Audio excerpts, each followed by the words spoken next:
आज से आम लोग भी अयोध्या धाम में कर सकेंगे रामलला के दर्शन। रामलला की मूर्ति की एक झलक देखने के लिए उमड़ी अकीदतमंदों की भीड़।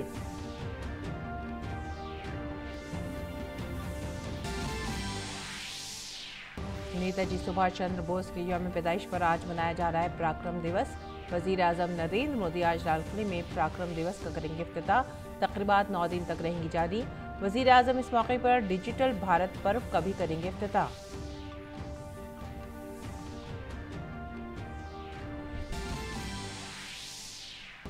वजीर आजम नरेंद्र मोदी आज उन बहादुर बच्चों से करेंगे मुलाकात जिन्हें मिला है कौमी अवार्ड। सदर जमहूरिया द्रौपदी मुर्मू ने कल 19 बच्चों को दिए थे ये कौमी अवार्ड।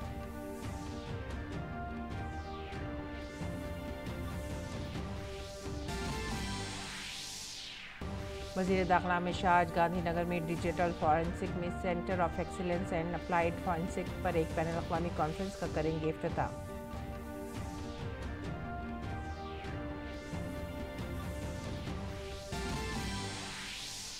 शुमाली हिंदुस्तान में सर्द लहर जारी। महकमा मौसमियात ने कहा अगले 3 दिन तक सर्दी से राहत मिलने का नहीं है कोई इम्कान। धुंध अगले 5 रोज तक बरकरार रहने का अंदेशा।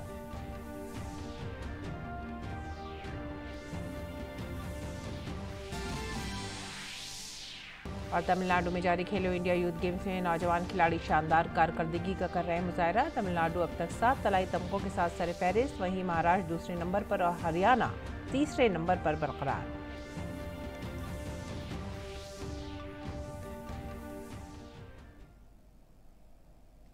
आदाब नाज़रीन, उर्दू खबरों में आप सभी का खैर मकदम है। नजर डालते इस वक्त की खास खबरों पर। रामलला को अपनी जगह पर नस्ब कर दिया गया है और अब राम जी के अकीदतमंदों में दीदार और पूजा करने का जोश व खरोश है। देर रात से ही राम मंदिर के बाहर बड़ी तादाद में अकीदतमंद मौजूद हैं। ये वीडियो राम मंदिर के अहाते के बाहर से ली गई है। अजीमुशान राम मंदिर में पूजा आज से शुरू हो गई है, इसलिए श्री रामोपासना नाम का कोड बनाया गया है। श्री राम जन्मभूमि तीर्थ ट्रस्ट के मुताबिक रामलला को हर घंटे फल और दूध चढ़ाया जाएगा। मंदिर हर रोज सुबह 8 बजे से रात 10 बजे तक खुला रहेगा, लेकिन इब्तिदाई दिनों में अकीदतमंदों की बड़ी तादाद को देखते हुए मंदिर में दर्शन का वक्फा 14 से 15 घंटे हो सकता है। ज़ाब्ते के मुताबिक ब्रह्मामृत में पूजा की तैयारियां की जाएंगी। 4 बजे रामलला को जगाया जाएगा। जिस तरह पहले 5 बार पूजा होती थी, मुस्तकबिल में भी इसी तरीके से पूजा की जाएगी। और अयोध्या धाम में अकीदतमंदों की सहूलत के लिए म्यूनसिपल कॉरपोरेशन ने मुख्तलिफ मकामात पर खुदकार इलेक्ट्रॉनिक कम्फर्ट जोन का इंतजाम किया है। इसके साथ ही अयोध्या जनूबी एशिया का पहला शहर बन गया है जो अपने शहरियों को इस तरह की खिदमात फराहम कर रहा है। इसलिए म्यूनसिपल कॉरपोरेशन ने बेल्जियम की वीटो यूनिवर्सिटी के साथ मुआहदा भी किया और इसका असर अब ज़मीन पर नजर आ रहा है। देखिए नामानिगार अजी मिश्रा की खास रिपोर्ट।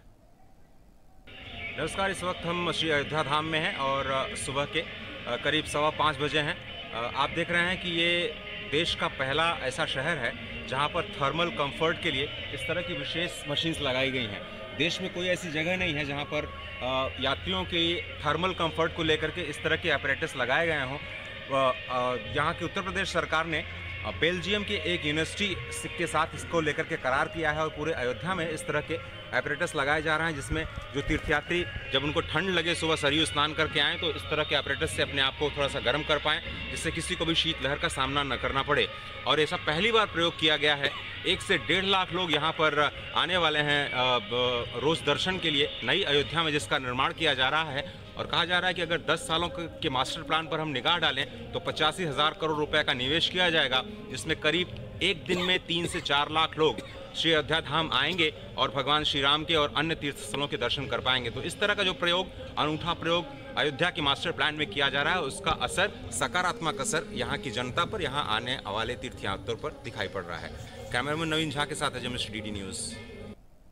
अयोध्या धाम में ज़ायरीन के क़याम के लिए एक आर्जी टेंट सिटी भी बनाई गई है, जिसमें हंगामी हालात से निपटने के लिए एक आरोग्य मैत्री पोर्टेबल हॉस्पिटल भी बनाया गया है।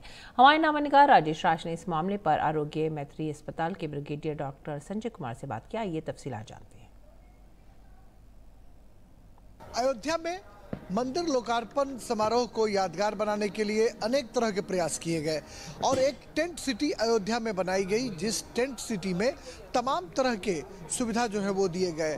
जहां पोर्टेबल बिस्तर बनाए गए, वहीं पर पोर्टेबल हॉस्पिटल भी बनाए गए, यानी आरोग्य मैत्री पोर्टेबल जो है इमरजेंसी हॉस्पिटल, जिसकी कल्पना प्रधानमंत्री मोदी ने की है, उस हॉस्पिटल का यहाँ पर गठन किया गया। और आप ये देख सकते हैं कि ये जो पोर्टेबल हॉस्पिटल है वो इस तरह से टेंट सिटी में काम करता रहा। और इसे महज इत्तेफाक कहिए कि प्रधानमंत्री मोदी जब अपनी स्पीच दे रहे थे मंदिर के लोकार्पण के बाद, उसी वक्त टेंट सिटी में एलईडी स्क्रीन पर बैठकर एक जो विश्व हिंदू परिषद के कार्यकर्ता थे वो भाषण सुन रहे थे। इसी दौरान वो गिर पड़े और उनको वहां से तुरंत उठाकर इस पोर्टेबल अस्पताल में, जो आरोग्य मैत्री का अस्पताल है, वहां पर लाया गया और यहाँ पर उनकी जान बचाई गई, ट्रीटमेंट उनका किया गया। कैसे ट्रीटमेंट किया गया ये जानकारी देंगे wing commander doctor Sanjay Kumar, जिनकी देखरेख में यहाँ पर जो लोगों को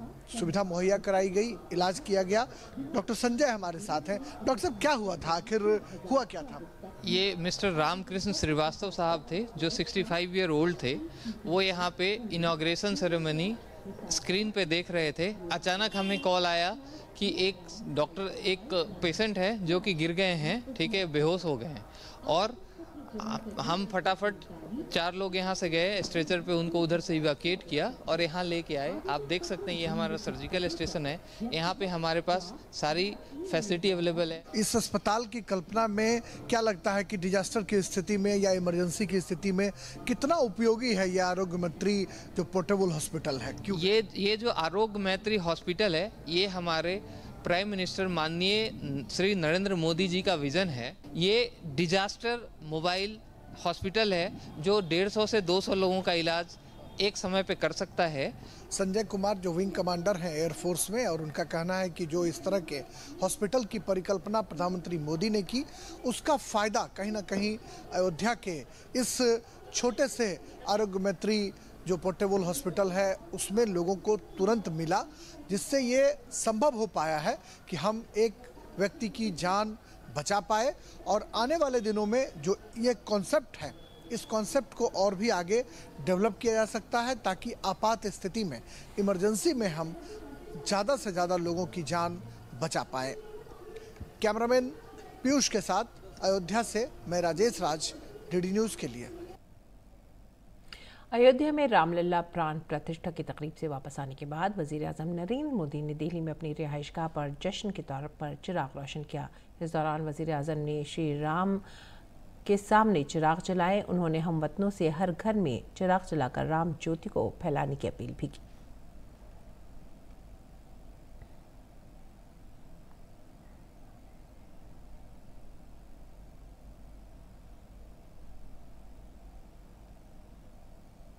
और अयोध्या में रामलला के प्राण प्रतिष्ठा के जश्न में जबरदस्त आतिशबाजी की गई।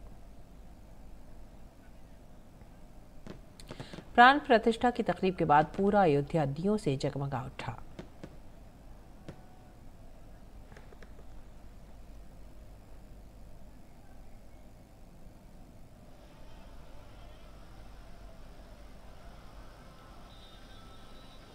और आगे बढ़ेंगे अगली खबर की तरफ। आज नेताजी सुभाष चंद्र बोस का यौम पैदाइश है। आज के इस खास मौके पर वज़ीर आज़म नरेंद्र मोदी लाल किला अहाते में पराक्रम दिवस का इफ्तिताह करेंगे। पराक्रम दिवस के तहत ये प्रोग्राम 9 दिन तक जारी रहेंगे। काबिल ज़िक्र है कि नेताजी के एजाज़ में 2021 से हर साल पराक्रम दिवस मनाया जाता है। इफ्तिताई तकरीब में तारीख़ी वाक़यात और सक़ाफ़ती विरसे को उजागर किया जाएगा। प्रोग्राम में वज़ीर आज़म सियाहत की वज़ारत के ज़ेर एहतमाम भारत पर्व का डिजिटल तौर पर इफ्तिताह करेंगे। इस मेले में यौम जमहूरिया की झांकी और सक़ाफ़ती नुमाइशों समेत मुल्क के सक़ाफ़ती तनव्वुर को भी दिखाया जाएगा। वज़ारत सक़ाफ़त के मुताबिक लाल किले को प्रोजेक्शन मैपिंग के जरिए कैनवस में तब्दील किया जाएगा। इस प्रोग्राम में आज़ाद हिंद फ़ौज के जंगजू को भी एजाज़ से नवाजा जाएगा। वज़ारत ने कहा कि नुमाइश बिनों को आसार क़दीमा, वर्कशॉप्स और जदीद तरीन टेक्नोलॉजी का तजुर्बा मिलेगा। प्रोग्राम में शायकीन के लिए दाखिला मुफ्त होगा। वज़ीर-ए-आज़म नरेंद्र मोदी आज प्रधानमंत्री राष्ट्रीय बाल पुरस्कार 2024 से नवाजे गए 19 गैर मामूली बासलाहियत बच्चों से मुलाकात करेंगे। वज़ीर-ए-आज़म आज इन बहादुर बच्चों से बातचीत करेंगे। अवार्ड याफ्ता बहादुर बच्चे 26 जनवरी को यौम जमहूरिया परेड में हिस्सा लेंगे। सदर द्रौपदी मुर्मू ने कल शाम राष्ट्रपति भवन में इन बहादुर बच्चों को एजाज़ात से नवाजा। अवार्ड याफ्ता बच्चों को मुल्क के तमाम खित्तों से आर्ट और कल्चर, बहादुरी, इख्तरात, समाजी खिदमात और खेलों के शोबों में उनकी नुमाया हुसूलियाबियों पर मुंतखब किया गया था। अवार्ड याफ्ता बच्चों में 18 रियासतों और मरकज़ के ज़ेर इंतज़ाम इलाकों के 9 लड़के और 10 लड़कियां शामिल हैं, जिनमें 2 स्मार्ट अजला भी शामिल हैं। सदर जमहूरिया मुर्मू ने वज़ीर-ए-आज़म राष्ट्रीय बाल पुरस्कार अवार्ड 2024 को 6 ज़ुमरों में पेश किया, जिनमें 7 फ़न और सक़ाफ़त, 1 बहादुरी, 1 इख्तरा, 1 साइंस और टेक्नोलॉजी, 4 समाजी खिदमात और 5 खेलों के लिए हैं। और सदर जमहूरिया द्रौपदी मुर्मू ने नौजवानों से अपील की है कि वह टेक्नोलॉजी के गलत इस्तेमाल से होशियार रहें। नई दिल्ली में बच्चों को प्रधानमंत्री राष्ट्रीय बाल पुरस्कार पेश करते हुए सदर ने कहा कि टेक्नोलॉजी के जरिए माली फ्रॉड और बच्चों के इस्तेसाल जैसे जराइम का इर्तिकाब किया जा रहा है, जिसकी वजह से हमें चौकन्ना रहना होगा। उन्होंने नौजवानों से अपील की कि वह श्री राम के नज़रियात को अपनी ज़िंदगी में शामिल करें। सदर जमहूरिया द्रौपदी मुर्मू ने पीर को नई दिल्ली में साल 2024 के लिए प्रधानमंत्री बाल पुरस्कार पेश किए। इस मौके पर सदर जमहूरिया ने कहा कि अयोध्या में भगवान राम की प्राण प्रतिष्ठा एक तारीखी दिन है। उन्होंने कहा कि हमें भगवान राम की नजरियात को अपनी जिंदगी में नाफिज करने का अज़्म करना चाहिए। प्रभु श्री राम की मूर्ति की अयोध्या में प्राण प्रतिष्ठा की गई है। ये एक ऐतिहासिक दिन है। आज के दिन में ये प्रतिभावान बच्चों को पुरस्कृत करने का मुझे मौका मिला, इसीलिए मैं अपने आप को बहुत सौभाग्य मानती हूँ। धीरज रखना, बड़ों का सम्मान करना, छोटों को प्यार देना, सबको साथ लेकर चलना, संकट के समय साहस से काम लेना, मर्यादा का हमेशा ध्यान रखना और सबकी भलाई के लिए काम करना, ये सब भगवान राम के आदर्श है। हमें भगवान राम के ऐसे आदर्शों और रामायण में वर्णित जीवन मूल्यों को अपने जीवन में ढालने का संकल्प लेना चाहिए। इस मौके पर सदर जमहूरिया ने नौजवानों से अपील की कि वो टेक्नोलॉजी के गलत इस्तेमाल से होशियार रहें।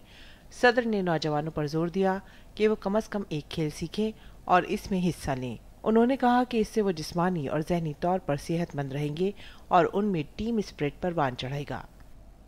ये बहुत ही अच्छी बात है कि आप टेक्नोलॉजी का उपयोग अपनी शिक्षा और अपने विकास के लिए कर सकते हैं, लेकिन अक्सर टेक्नोलॉजी का दुरुपयोग भी होता है।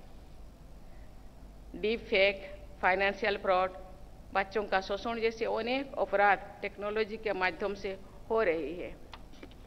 सोशल मीडिया जहां एक और अपनी बात रखने, किसी मुद्दे पर लोगों में जागरूकता फैलाने का सशक्त माध्यम है, वही दूसरी ओर अफवाह फैलाने में भी इसका दुरुपयोग हो रहा है। इसीलिए आपको सचेत रहना है और गलत कामों से दूर रहना है। सदर द्रौपदी मुर्मू ने 19 गैर मामूली बासलाहियत बच्चों को वज़ीर-ए-आज़म के कौमी चाइल्ड अवार्ड से नवाजा। मुल्क की 18 रियासतों से ताल्लुक़ रखने वाले इन बच्चों को बहादुरी, फ़न और सक़ाफ़त, इख्तरात, साइंस और टेक्नोलॉजी, समाजी खिदमात और खेल के शोबों में शानदार कारनामों पर इस अवार्ड से नवाजा गया है। निशान सौरभ, DD न्यूज़। वज़ीर-ए-आज़म नरेंद्र मोदी अयोध्या धाम में श्री राम लल्ला की प्राण प्रतिष्ठा तकरीब के बाद दिल्ली वापस आ गए हैं। वज़ीर-ए-आज़म ने प्रधानमंत्री सूर्य उदय योजना शुरू करने का ऐलान किया है। इसके लिए उन्होंने अपनी रिहाइशगाह पर मीटिंग तलब की है। सूर्योदय योजना के तहत 1 करोड़ घरों की छतों पर शमसी तवानाई के पैनल नस्ब करने का हदफ है। PM ने सोशल मीडिया पोस्ट X पर इससे मुतालिक एक वीडियो भी जारी किया और कहा कि इससे न सिर्फ गरीब और मुतवसत तबके के बिजली के बिल में कमी आएगी, बल्कि भारत तवानाई के शोबे में भी खुद इन्हिसार हो जाएगा। प्रधानमंत्री सूर्योदय योजना का मकसद छत पर शमसी तवानाई की तनसीब के जरिए कम और दरमियानी आमदनी वाले अफराद को बिजली फराहम करना है और साथ ही इजाफी बिजली पैदा करने के लिए इजाफी आमदनी का मौका फराहम करना है। वज़ीर-ए-आज़म ने यह भी हिदायत की कि रिहायशी शोबे के सारिफिन के लिए बड़ी तादाद में छतों पर शमसी तवानाई को अपनाने की तरगीब देने के लिए एक वसी तर कौमी मुहिम चलाई जाए। और अगली खबर, दाखिला और कोऑपरेटिव पे मरकजी वजीर अमित शाह आज गुजरात के गांधीनगर में national university of forensic sciences में डिजिटल फॉरेंसिक में centre of excellence and applied forensic पर एक बैनुल-अक़वामी कॉन्फ्रेंस का इफ्तिताह करेंगे। मरकजी दाखिला सेक्रेटरी अजय भल्ला, कौमी इंसानी हकूक़ कमीशन के चेयरमैन जस्टिस अरुण कुमार मिश्रा और गुजरात के कानून और इंसाफ के वजीर हर्षिकेश पटेल इफ्तिताही इजलास में मौजूद होंगे। अमित शाह जो गुजरात के दौरे पर हैं, आज भावनगर और अहमदाबाद में भी प्रोग्रामों में शिरकत करेंगे। और ईडी ने ज़मीन घपले मामले में झारखंड के वज़ीर आला हेमंत सोरेन को एक बार फिर से समन भेजा है। मवस्सला इत्तलात के मुताबिक ईडी ने पीर को वज़ीर आला को एक ख़त भेजकर 27 जनवरी से 31 जनवरी के दरमियान तफ्तीश की तारीख मांगी है। ज़राए के मुताबिक ईडी सोरेन से कुछ और सवालों के जवाब जानना चाहती है।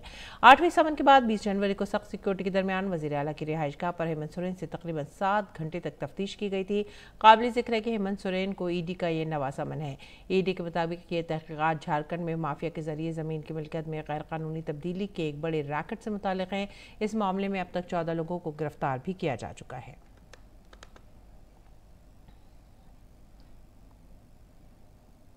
नाज़रीन, यौम जमहूरिया परेड की फुल ड्रेस रिहर्सल आज नई दिल्ली में कर्तव्य पथ पर होगी। दिल्ली पुलिस ने पूरे रास्ते पर परेड के इनेकाद के लिए ट्रैफिक के वसी इंतजाम किए हैं। परेड की रिहर्सल सुबह 10:30 बजे विजय चौक से शुरू होगी और लाल किले तक जाएगी। परेड विजय चौक, कर्तव्य पथ, सी हेक्सागन, नेताजी सुभाष चंद्र बोस मुजस्मा चौक और तिलक मार्ग से होती हुई लाल किले तक जाएगी। दिल्ली पुलिस ने अपनी ट्रैफिक एडवाइजरी में कहा है कि परेड के अख्तिताम तक विजय चौक से इंडिया गेट तक ड्यूटी वाले रास्ते पर किसी भी ट्रैफिक को जाने की इजाज़त नहीं दी जाएगी। दिल्ली पुलिस ने मुसाफिरों से दरख्वास्त की है कि वो अपने सफ़र का पहले से मंसूबा बनाएं और अपनी सहूलत के लिए सुबह 9:30 बजे से दोपहर 1 बजे के दरमियान परेड के रास्ते से गुरेज करें। दिल्ली मेट्रो रेल खदमात कल फुल ड्रेस रिहर्सल के दौरान तमाम मेट्रो स्टेशनों पर मुसाफिरों के लिए दस्तियाब होंगी। ताहम मरकजी सेक्रेटरीट और उद्योग भवन में सुबह 5 बजे से दोपहर 12 बजे तक बोर्डिंग और डी बोर्डिंग की इजाज़त नहीं होगी। और शुमाली हिंदुस्तान में शदीद सर्द लहर का कहर जारी है। महकमा मौसमियात ने अगले 4-5 दिन के दौरान शुमाली हिंदुस्तान में घनी धुंध के जारी रहने की पेशेनगोई भी की है। शुमाली हिंदुस्तान में अगले 3 दिन के दौरान शदीद सर्दी के भी बरकरार रहने का अंदेशा है। इसके बाद शिद्दत में कमी आ सकती है। महकमा मौसमियात ने कहा है कि शुमाली हिंदुस्तान के मैदानी इलाकों में सतह समुद्र से 12.6 किलोमीटर बुलंदी पर 130 से 150 नॉटिकल माइल की जेट स्ट्रीम हवाएं चल रही हैं। जेट स्ट्रीम की इसी तरह की शिद्दत अगले 3-4 दिन के दौरान जारी रहने का इम्कान है। ताज़ा मगरबी हवाओं के दबाव के ज़ेर असर जुमेरात से इतवार तक मगरबी हिमालयाई इलाके में कहीं कहीं बारिश और बर्फबारी का भी इम्कान है। नजर डालते हैं गैर मुल्क की खबरों पर। राम मंदिर में रामलल्ला की मूर्ति की प्राण प्रतिष्ठा तकरीब से मुतालिक दुनिया भर के लोगों में जोश खरोश था। बुल्गारिया के सोफिया में ईस्ट वेस्ट न्यूरोलॉजिकल फाउंडेशन ने एक तकरीब का एहतमाम करके राम मंदिर के इफ्तिताह का जश्न मनाया। प्रोग्राम में लोगों ने जोश खरोश से शिरकत की और रामलल्ला की प्राण प्रतिष्ठा तकरीब से न सिर्फ भारत में बल्कि पूरी दुनिया में जश्न का माहौल रहा। कनाडा के ओटावा में भारतीय बिरादरी ने इतवार की शाम से अयोध्या में तकरीब के अख्तिताम तक ओटावा के कार्टलिन हिंदू मंदिर में श्री राम मंदिर प्रतिष्ठा की तकरीब को खुसूसी दुआ और भजनों के साथ मनाया। इस मेले में सैकड़ों अकीदतमंदों ने शिरकत की।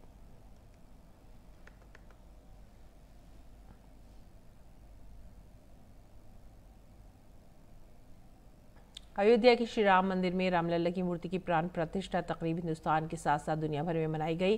ताशखंद के इंडिया क्लब में भी लोगों ने तकरीब बड़े ही जोश खरोश से मनाई। तकरीब में लोगों ने चिरागा किया।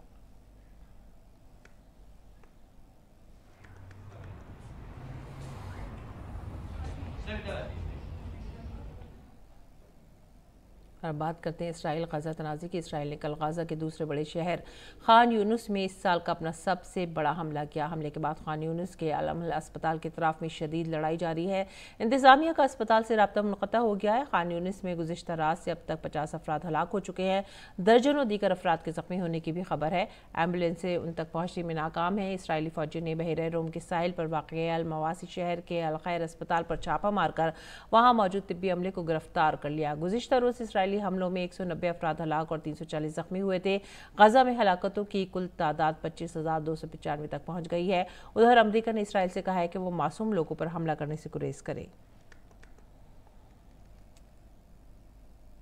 इस बीच अमेरिका ने हमास के खिलाफ 5वीं बार पाबंदियां आयद कर दी। हमले के बाद से अमेरिका ने हमास के मालियाती तबादले के नेटवर्क्स, उनके मालिकान और उनसे मुंसलिक इदारों के खिलाफ 4 बार पाबंदियां आयद की हैं।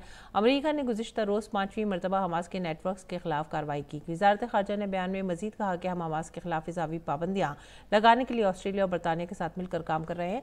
अमेरिका की तरफ से आयद पाबंदियों के 5वें दौर के एक अहम हिस्से के तौर पर गजा में हमास से मुंसलिक मालियाती तबादले के नेटवर्क्स, उनके मालिकान और इससे वाबस्ता अफराद के खिलाफ पाबंदियां आयद की गई हैं। इससे कबल बरतानिया और ऑस्ट्रेलिया ने भी हमास पर पाबंदियां आयद की थीं। उधर अमेरिका और बरतानिया ने कल यमन के हौसी बागों पर ताज़ा हमले शुरू कर दिए हैं। ताज़ा तरीन हमले यमन में हौसियों के 8 ठिकानों पर किए गए हैं। ये हमले बैनुल अक़वामी और तिजारती जहाज़ों के साथ साथ बहर अहमर से गुजरने वाले बहरी जहाज़ों के खिलाफ मुसलसल हमलों के जवाब में थे। ये हमले ऑस्ट्रेलिया, बहरीन, कनाडा और हॉलैंड के ताउन से किए गए हैं। इस हवाले से 6 ममालिक ने मुश्तरका तौर पर दस्तखतशुदा बयान जारी किया है। काबिल ज़िक्र है कि अमरीकी और बरतानवी अफवाज ने 11 जनवरी को हौसी बागियों के खिलाफ पहला हमला किया था। अगली खबर, साबिक़ अमरीकी सदर डोनाल्ड ट्रंप के खिलाफ मुसन्निफ ई. जॉन कैरोल के हत्या केस की समाअत मुलतवी कर दी गई है। मुकदमे की समाअत ज्यूरी के रुकन की बीमारी के बायस मुलतवी कर दी गई। मैनहट्टन में यूएस डिस्ट्रिक्ट जज लुइस कैप्लन ने 9 जजों में से एक को कोविड टेस्ट करवाने के लिए उस वक्त घर भेज दिया जब ज्यूरी ने गर्मी और क़ाई की कैफियत महसूस करने की इत्तला दी।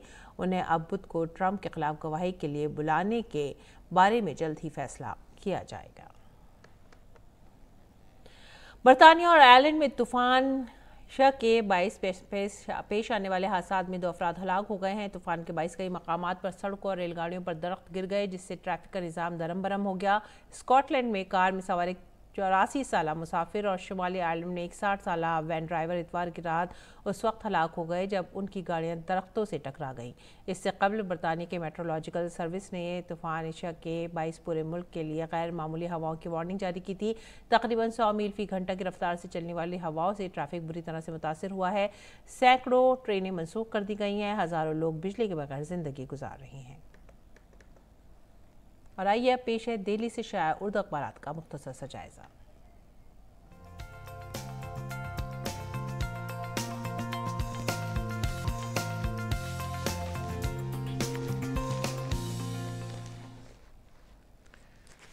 नाज़रीन, उर्दू अखबारात के जायजे में जो पहली सुर्खी हमने ली है वो है रोज़नामा राष्ट्रीय सहारा से, और ये सुर्खी है राम मंदिर की तामीर अमन, हौसला आपसी, हम आहंगी और यकजहती का मजहर। रामलल्ला अब टेंट में नहीं अजीमुशान मंदिर में रहेंगे। अयोध्या में प्राण प्रतिष्ठा की अदायगी के मौके पर वज़ीर आज़म नरेंद्र मोदी का खिताब। उसके बाद की सुर्खी भी ली है राष्ट्रीय सहारा से, और ये सुर्खी है नाअहली का मामला, वज़ीर आला शिंदे और हामी अरकान असेंबली को सुप्रीम कोर्ट का नोटिस जारी। सुप्रीम कोर्ट ने नाअहली की दरख्वास्तों को खारिज करने के महाराष्ट्र असेंबली के स्पीकर के 10 जनवरी के फैसले को चैलेंज करने वाली साबिक़ वज़ीर आला उद्धव ठाकरे की क़यादत वाली शिवसेना ग्रुप की दरख्वास्त पर पीर को वज़ीर आला एकनाथ शिंदे और उनके हिमायती MLA को नोटिस जारी किया है। और इसके बाद रुख करते हैं इनकलाब का। अगली सुर्खी, राम सिर्फ हमारे नहीं सबके हैं, वज़ीर आज़म का बयान। हमें बाहमी इख्तलाफात को ख़त्म करके आगे बढ़ना चाहिए, मोहन भागवत। राम की ज़िंदगी हम सभी को सब्र और तहम्मुल का दर्स देती है, वज़ीर आला योगी आदित्यनाथ का बयान। उसके बाद की जो सुर्खी है वो है इनकलाब से, और ये बिल्किस बानो केस से मुताल्लिक़ है जिसमें मुजरिमीन ने खुद सुपुर्दगी कर दी है। आगे बढ़ेंगे अगली खबर की तरफ। हिंदुस्तान एक्सप्रेस से, वज़ीर आज़म मोदी का प्रधानमंत्री सूर्योदय योजना का ऐलान, मुल्क भर में 1 करोड़ घरों पर रूफटॉप सोलर पैनल लगाने का नया प्रोग्राम। और इसके बाद की सुर्खी अखबार मशरक़ से, वज़ीर आज़म 23 जनवरी को पराक्रम दिवस के मौके पर लाल किले में प्रोग्राम में शिरकत करेंगे। ये थे आज के उर्दू अखबारात और उनकी चंद सुर्खियाँ। अब रुख करते हैं खेल के मैदान का। खेल की खबरों में, तमिलनाडु में जारी खेलो इंडिया यूथ गेम्स में नौजवान खिलाड़ी शानदार कारकर्दगी का मुजाहरा कर रहे हैं। कई खेलों के इस मुकाबले में तमिलनाडु के खिलाड़ियों ने उम्दा कारकर्दगी का मुजाहरा किया और वो 7 गोल्ड मेडल के साथ इस वक्त सरफहरिस्त हैं। वहीं महाराष्ट्र 4 गोल्ड मेडल जीतकर दूसरे नंबर पर है। हरियाणा भी अब तक 4 गोल्ड मेडल जीतकर तीसरे नंबर पर बरकरार है। क्रिकेट की बात करते हैं। हिंदुस्तान क्रिकेट टीम के साबिक कप्तान विराट कोहली 25 जनवरी से इंग्लैंड के खिलाफ शुरू होने वाली 5 टेस्ट मैचों की सीरीज के पहले 2 टेस्ट मैचों के लिए दस्तयाब नहीं होंगे। दरअसल कोहली जाती वजूहात की वजह से पहले 2 टेस्ट मैचों में नहीं खेलने का फैसला कर चुके हैं। और अब नजर डालते हैं मौसम के हाल पर।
इसी के साथ ही आप हमारी पूरी टीम को दीजिए इजाजत। आदाब।